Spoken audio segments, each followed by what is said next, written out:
Alhamdulillah, thank you for having me. That's very kind of you. Bismillahir Rahmanir Rahim wa salatu wa salam ala Sayyidil Mursaleen wa ala alihi wa sahbihi wa sallam ajma'in. First of all, thank you to the Medina Project for having me. And from what I hear about it so far, just a little bit, it sounds like a very beautiful initiative. And so it's an honor to be here. And thank you for opening your home for us as well. And thank you all for being here. First of all, we began by praising Allah and asking Him to bless His Prophet. We also ask Allah to bless Imam Malcom, who was one of our predecessors and who was a major reason for myself entering the deen of La ilaha illallah Muhammad Rasulullah. And so it's customary in gatherings to, if you're going to read a text or speak about an individual, to say a Fatiha for their soul, that they're rewarded and that they're elevated. And we would extend that to that Fatiha for every one of Malcolm's teachers and everyone who's family members and everyone who's benefited from him. Al-Fatiha.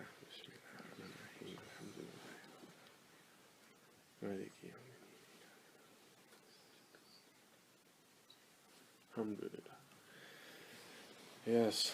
So they were telling me that you guys watched the Spike Lee movie on Malcolm, right? Alhamdulillah. Yeah, it's a good movie, mashallah. So I'm going to open up by speaking a little bit about Malcolm's life and Malcolm's journey. And a lot of people say Malcolm, there was like kind of four Malcolms, four stages. And I wasn't the one who came up with it, but I find that it's useful to talk about Malcolm and his journey. And his life is so amazing in that, in many ways, his life is one of the most influential lives anywhere in the 20th century. You know, his autobiography becomes one of the best-selling books and it influences countless generations. And I've been in places like Turkey and Egypt and Jordan and Southeast Asia, and people know about Malcolm X. You know, then they know about his journey and they've read his autobiography in their own languages as it was translated. So I'll talk a little bit about his life, and I'll talk about what influenced him, and then what he influenced, and how that comes into hip-hop. Because people have said Malcolm X is the patron saint of hip-hop, unofficial patron saint of hip-hop, in the sense that he's seen as really one of these towering figures of hip-hop. His voice is sampled on many of the earliest records. You see him referenced in many of the earliest albums and music videos. And through hip-hop, his legacy actually spreads out of even the African-American community to popular culture, and to the broader country and to the world. And then hopefully at the end, just some reflections for us. So what does that mean for us, and how can we benefit, and what ways can we think about that? And then the best part, of course, will be hopefully your reflections. I look forward to those. So that's kind of what I'm going to cover, inshallah, bi'idhnillah ta'ala. So Malcolm was born Malcolm Little, 1925, Omaha, Nebraska. And the four stages of his life, just to kind of, as a prelude, are Malcolm Little, which is like his boyhood, then Malcolm Detroit Red, which is kind of like his adolescence, his teenage, and then up to when he goes to prison.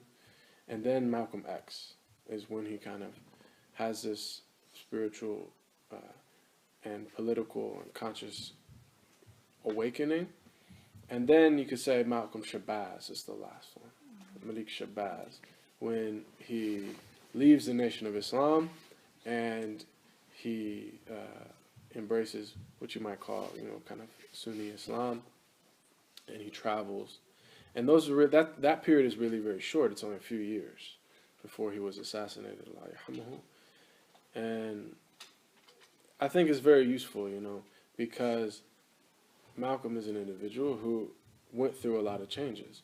So Malcolm Little, he grows up in the first half of the 20th century in America. His family moves around, and he spent most of his childhood was in Michigan, outside of Detroit and Lansing. And the first thing to understand is that at that time, America was deeply and overtly racist.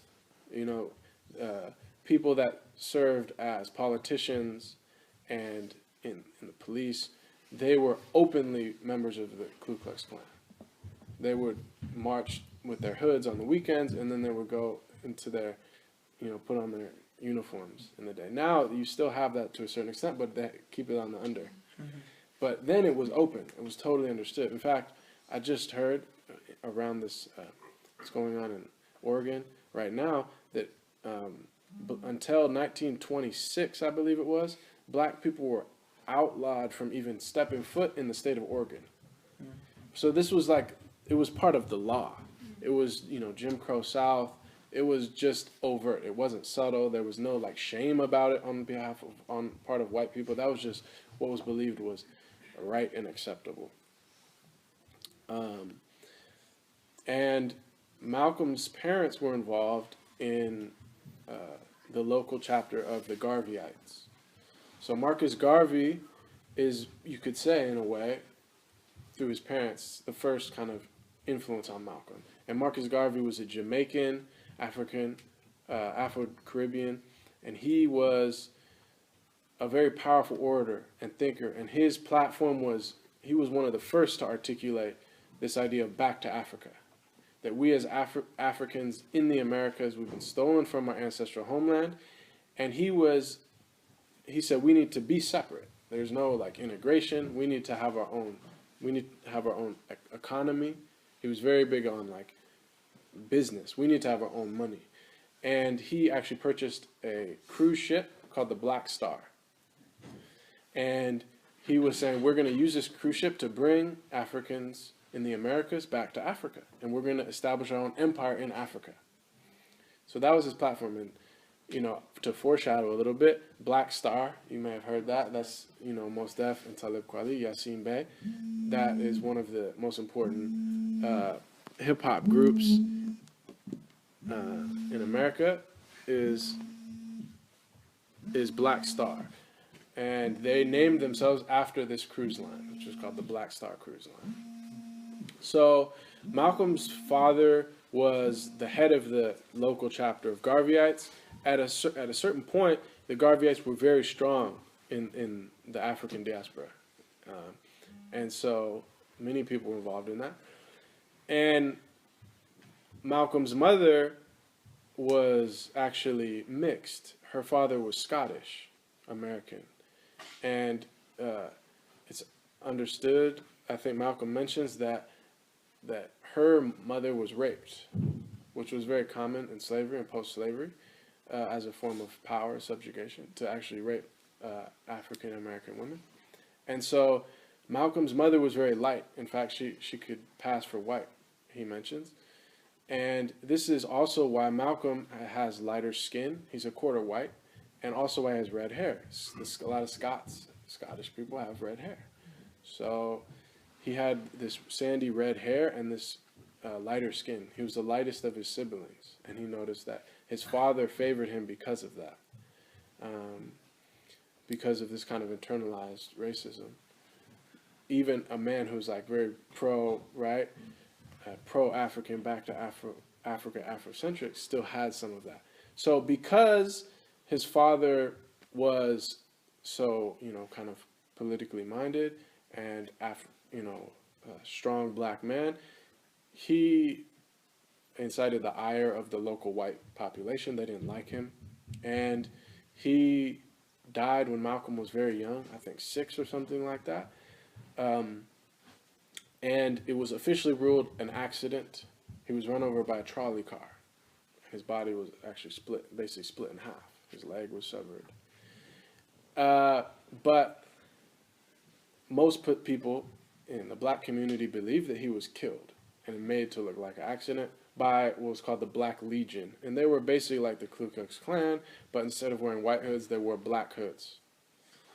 And they didn't like him. They had actually tried to burn the house, and they'd been harassing him before that. So Malcolm had many siblings. I think there was like 4 or 5 or 6 of them, and they were now in the situation where it was just a single mother trying to raise them in this environment, and she couldn't support them. Malcolm ended up being basically a foster child. He lived with neighbors first. Then his mother was institutionalized.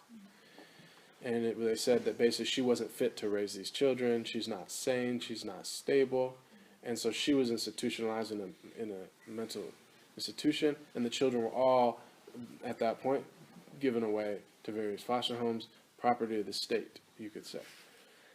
Now, obviously, this is highly traumatic childhood for a small, child. And as he's older, he experiences other things. Like, he was very brilliant, he was very bright. Because of whatever foster family he was staying with, he went actually to a predominantly white school for like a elementary or middle school. And he was very intelligent and bright and had leadership qualities, and he wanted to be a lawyer. But he mentioned that his teacher said, be realistic. That's not a job for a Negro.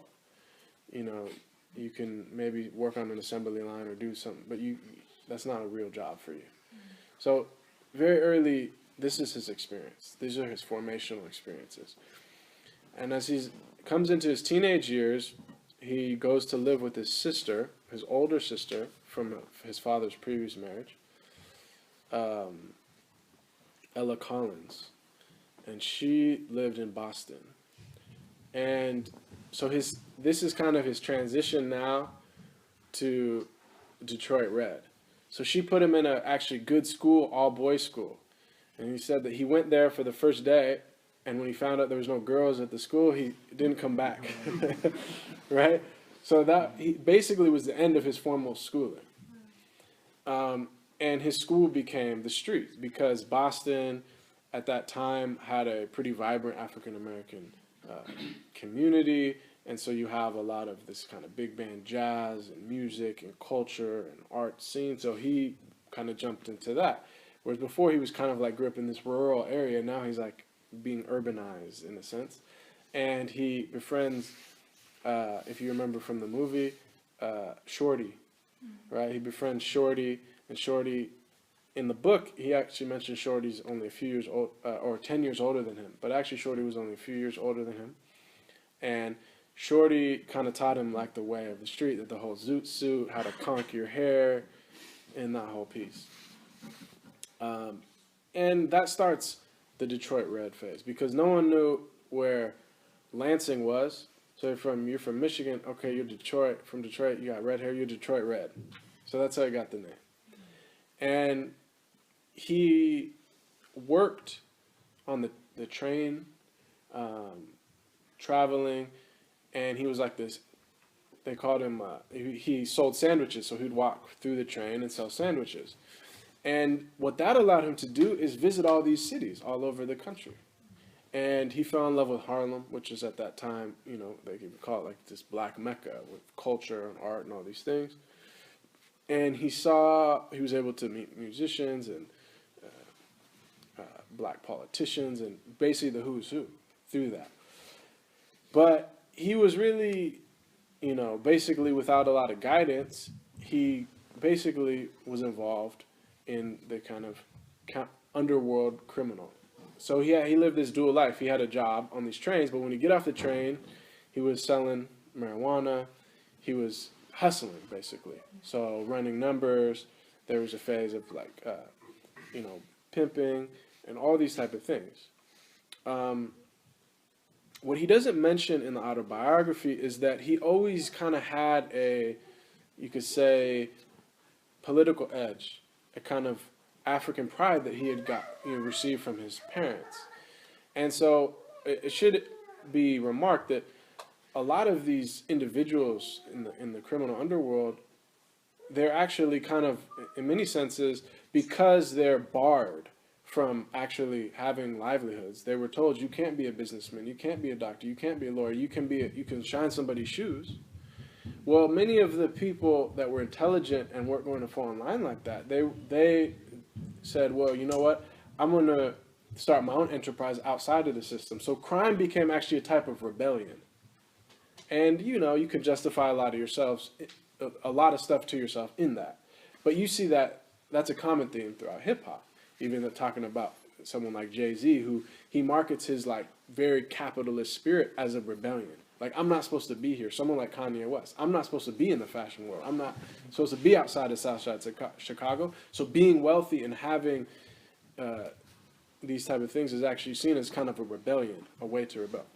So Malcolm downplays that he was actually kind of rebelling in a sense, and just placed himself in the autobiography as someone who was completely ignorant and completely a product of the system, which he was on certain hand. But I think he downplays that because he was trying to, in the beginning of writing the autobiography, he was trying to show the way that the nation can save, and Islam can actually be a salvation. So anyway, that's just kind of a side point.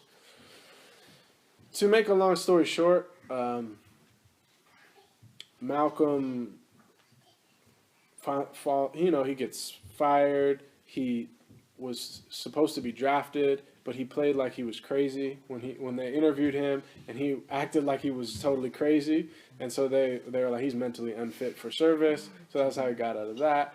But he was kind of, conning his way through things, and he went back to Boston, and he was falling on kind of financial hardships. He was still he was like 20 years old, still quite young.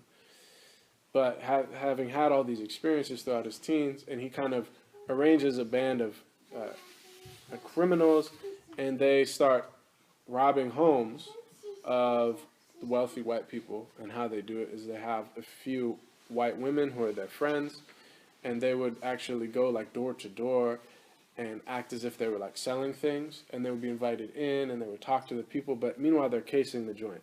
So they're saying, okay, we got expensive jewelry there, we got silverware there, that television there. And so then they would leave, and then when the people left, Malcolm and his crew would go in knowing exactly where everything was, take it, what was of value, leave, and sell it. So that was kind of their thing, and they had like a warehouse where they would keep some of this stuff.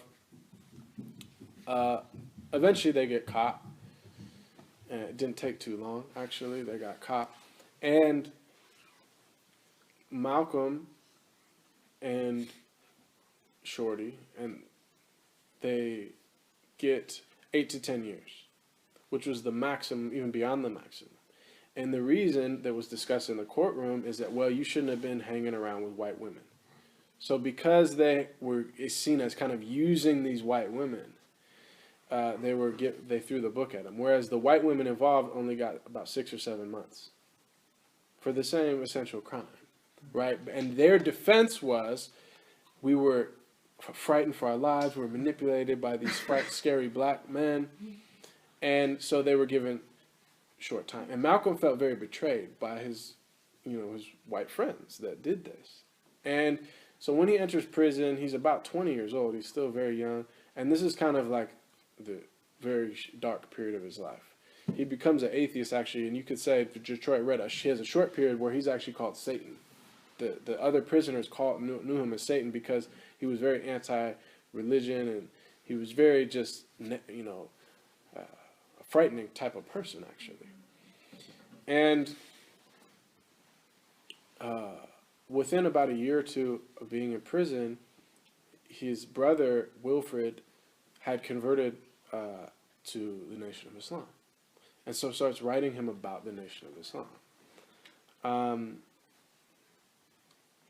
And at first what he tells him, he says, stop eating pork and stop smoking cigarettes, and I'll tell you how to get out of prison. And so he's like, that's a mysterious letter, right? So he stopped. He did that. He's like, I want to hear what comes after that.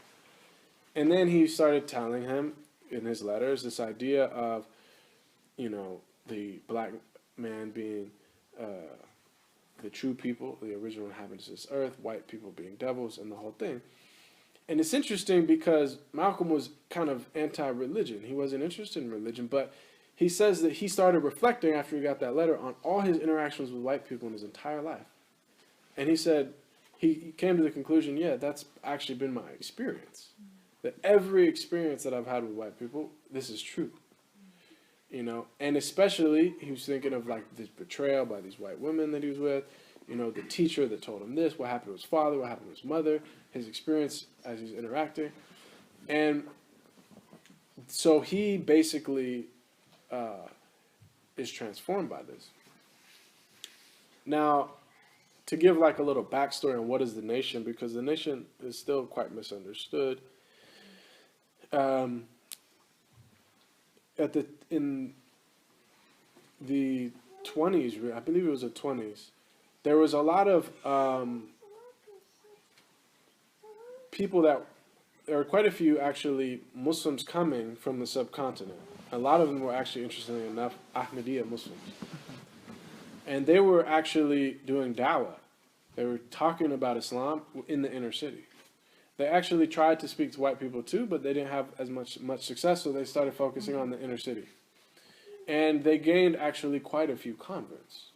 And you have things like the Moorish Science Temple, which is going on for a while, which is, they were saying, we're actually Moors, right? We're from Morocco. And they would wear fez, and they kind of tied in some Masonic elements with Islam. And then you had an individual by the name of Farad Muhammad who came to Detroit, and he started preaching about Islam. And he gained, one of his early kind of followers was someone named Elijah Poole, who became Elijah Muhammad.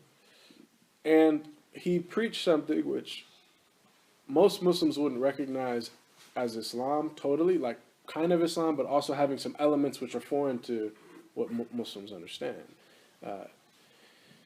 traditionally. But really the thrust of his emphasis was that black people were stolen from their original land. They lost their language, they lost their religion, they lost their culture. It was stolen from them. And that black people are Muslims. And that their original language is Arabic. And actually that they are from Mecca. That black people are from Mecca, and that they're the lost tribe of Shabazz. The lost tribe of Shabazz. And Shabazz, interestingly enough, is like a, Africanized way to say Shahbaz. Anyone who speaks Persian, Shahbaz means like royal falcon. So anyway, that's another side piece. So Elijah Poole becomes a convert, and there's a kind of a small community, and they had a very strange theology, right? They believed that actually the original inhabitants, all people, were black. And this was kind of before like science had actually concluded that the first people were from Africa. They thought like it was from Mesopotamia but he was like, the first people were black, and then there was a black scientist named Yaqub who created white people, right? And that white people, blue-eyed, blonde hair, they were actually banished to the Caucasus caves in Europe, and they were backwards savages, and then eventually they came out and they enslaved the original people, and 400 years later, here's the scenario we have. So obviously you can see why a narrative like this would speak to people who have been told they're less than, lost their culture, and existing in this extreme racist environment. And so that empowerment spread. And Farad Muhammad actually disappeared after 4 years. And no one kind of knew what happened to him, and Elijah Muhammad took over. And the nation essentially was kind of an amalgamation. It was a mix of Christianity, Islam, and some like Freemasonic elements. So you see, they would say the kind of official doctrine was Allah came in the person of Farad Muhammad, which obviously it like violates everything that kind of like Orthodox theology believes. But just for a second, understand just the historical narrative. And then the messenger of Allah was Elijah Muhammad. So it kind of mixes Christianity, this idea of like God coming in the person of this individual, and then there being a messenger of Allah, this kind of like on the archetype of the Prophet Muhammad. So it's kind of a mix, right? And then there's Freemasonic elements. And even today, if you hear, Farrakhan, he quotes from the Bible more than the Quran in most of his lectures. You see what I'm saying? So it's this amalgamation. It's this taking from this and that. Now, so if you fast forward, there's kind of a small community, the Nation of Islam at the time that Malcolm converted, they probably had at most like 10,000 people. It was relatively small. A few temples, I think less than 10 temples in major cities. And a few of Malcolm's family members convert to Islam when he's in prison. He hears about it, And actually, it becomes a strong empowerment. He realizes it inspires him to be like, who are we? What is the truth? What is history? It gives him a way of feeling actually proud of who he is in the most beautiful sense of the word pride. And he actually has a mystical experience in prison in which he mentions that while he was halfway between sleeping and waking, someone entered his cell, and there was someone filled with light. They had dark black hair. They weren't black or white, but they were Eastern features, and they were in a black suit. And he was very transformed. Like, it was a mystical experience that really solidified his faith, and he believed that it was Farad. I believe it was the Prophet Muhammad sallallahu alaihi wasallam personally. That's just I have no proof of that, but it's how you hear the description of the Prophet sallallahu alaihi wasallam, very jet black hair and kind of skin between light and dark and all these things. Wallahu a'lam. But anyway, he starts to read vociferously, and he's very brilliant, and he applies his brilliant intellect to this. And he actually read so much that he read all the books in the prison, and he wrote to get transferred to a larger prison that had a bigger library. And he said actually, and he was transferred to that prison. He engaged in the debate team, and he started to really cultivate the kind of intellectual, amazing oratory that he had. And he actually, so he was basically that period that he became Muslim, Nation of Islam, until he got out of prison was 4 years. And, you know, he said, I was the freest that I'd ever been. I was in prison, but he said, I don't think anyone benefited more from being incarcerated than me. That he actually, 4 years is a long time. And, you know, this was like his high school, his bachelor's, his master's, his PhD. You know what I mean? And he read everything from the great classics of Western literature, philosophy, history, everything. So he gets out after being in prison for 6 years on good behavior. They let him out a few years early. And immediately he hits the ground running with the nation. Elijah Muhammad sees that Elijah Muhammad, the first time he spoke at a very large nation gathering, and Malcom came just because kind of like someone who had never even met him before, and he was really excited. Elijah Muhammad mentioned, he said, Malcolm X was someone who wrote me every day in prison, and actually talked about him as a good person. This was when he was totally unknown to anyone else. So Elijah realized that there was something special in Malcolm from the very beginning. And he becomes a minister, which was kind of like imam, leader of the temple. They were called temples first, and then they was changed to mosques later after Elijah went to the Middle East and realized they call them mosques. So he started calling them mosques after that. And Malcolm became the minister of Temple number 7, I believe, in Harlem, which is very important, obviously, place and center of black culture and black life. And he, in the time, I think it was like 12 years that he was in the nation outside of prison. I could be wrong about the exact number, but the nation grows like tenfold, from 10,000 to over 100,000, hundreds of thousands. And a lot of it's because of Malcolm, because he was an amazing speaker, because he was very charismatic, and because he was a tireless worker. He totally was like selfless. He wasn't concerned about his own eating or anything. In fact, in the nation, they have something very interesting that we could probably all benefit from. I know I could. They actually were very strict on certain things. They said you should only eat 1 meal a day. So most of them, Malcolm would only eat 1 meal a day.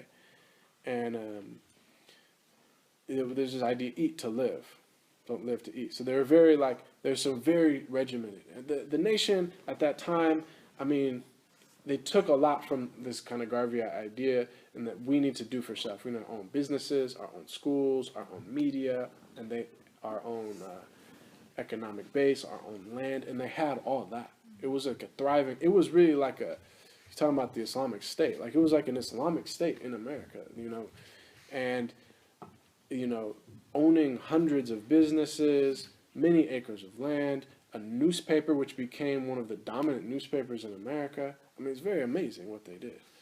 And Malcolm was kind of the public face. Outside of the nation, outside of the even within the black community, but let alone the broader community, Malcolm was kind of the public face. He was always very deferent to Elijah Muhammad. This is everything, the Honorable Elijah Muhammad. He kind of started calling him the Honorable first. And everything I learned from him, Elijah Muhammad teaches us that. So he's very deferent. But outside, he became kind of the poster child, you could say. There's a lot that could be said about that. But one thing that should be said is that Elijah Muhammad was very apolitical. He didn't want them involved in politics.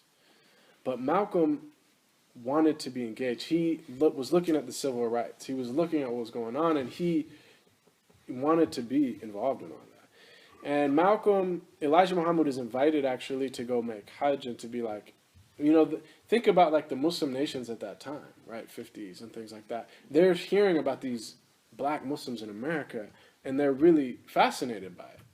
And because Malcolm was making such, Malcolm, as Dr. Omar said, Malcolm was the master of the soundbite. He knew what to say that would be on the front page the next day. He knew how to, he would say some kind of inflammatory things, and of course they love to put the most inflammatory things on the news. So he was all over the news. And anyway, Elijah Muhammad was invited to be a dignitary in the Middle East and make Hajj in Africa. And he had some visa issues, so he sent Malcolm as his representative. So this is why he was in the nation. He didn't even mention this in his autobiography, really. He downplays this. There's reasons for that. But so he actually makes Hajj while he's still in the nation. He goes to Saudi, he goes to Egypt, he goes to Sudan, he goes to other countries. And he's embarrassed because he doesn't really know how to read the Fatiha even. He doesn't know how to make salah. These aren't really, you see what I'm saying? In the nation, this isn't, they pray every morning, they make dua, but they weren't making salah, they weren't doing these type of things. So you could say at this time he's starting to have some questions. And he's wanting to align himself with this kind of global ummah, especially as all these liberation movements are happening in the Muslim world, throwing off the colonizers. But so anyway, he comes back, and one of Elijah Muhammad's son was named Wallace Warathuddin Muhammad, and he was raised from a young age. He was taught Arabic. He studied Arabic, and he was seen as the one who had the most. He was inherited from his father, Warathuddin, the inheritor of the deen, and he was kind of pegged to be the next in line to take over the nation. But he was also quite rebellious. He was a bit rebellious to his father, and he was studying Islam, and he had teachers that were teaching him Arabic that were, you say, Sunni Muslims, and so he started to become critical of some aspects of his father's teaching. And Elijah Muhammad was seen like a messenger of God for these people. And listen to how Malcolm talks about him right now. And to W.D. Muhammad, where he respected his father, he also saw that he was a man and he was trying to make the best decision. He was trying to figure things out on what he understood, but he didn't have that kind of. He's a man. He's my father. He's making mistakes. So he got in some trouble with the nations of the night, and he tried to tell Malcolm that and the whole thing. To draw that stage to a close, and there's so much you could talk about. There's so much you could talk about from this stage. Malcolm starts to want to be more involved in politics. He's discouraged from that. He wants to kind of mobilize and all these things, kind of discouraged a little bit from that.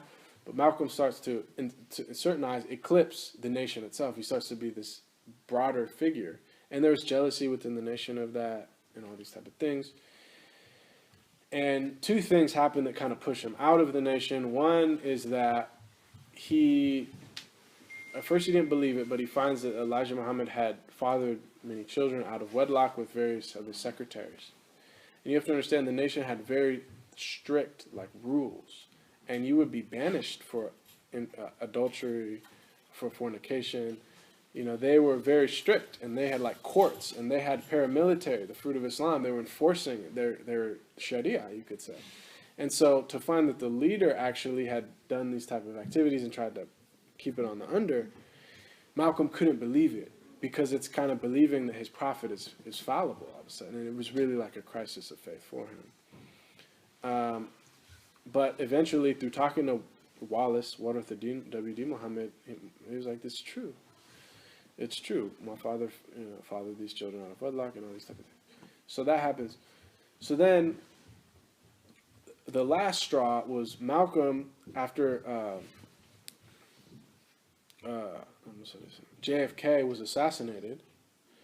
All the Elijah Muhammad said, "Don't make a comment on this, because people love him. He was this beloved president who's just fallen." And Malcolm said, "This is the chickens coming home to roost." In other words, America's doing all this violence, to the minorities in America and abroad, and now the president's getting killed and they want to cry about it. Well, this is just the chickens coming home to roost.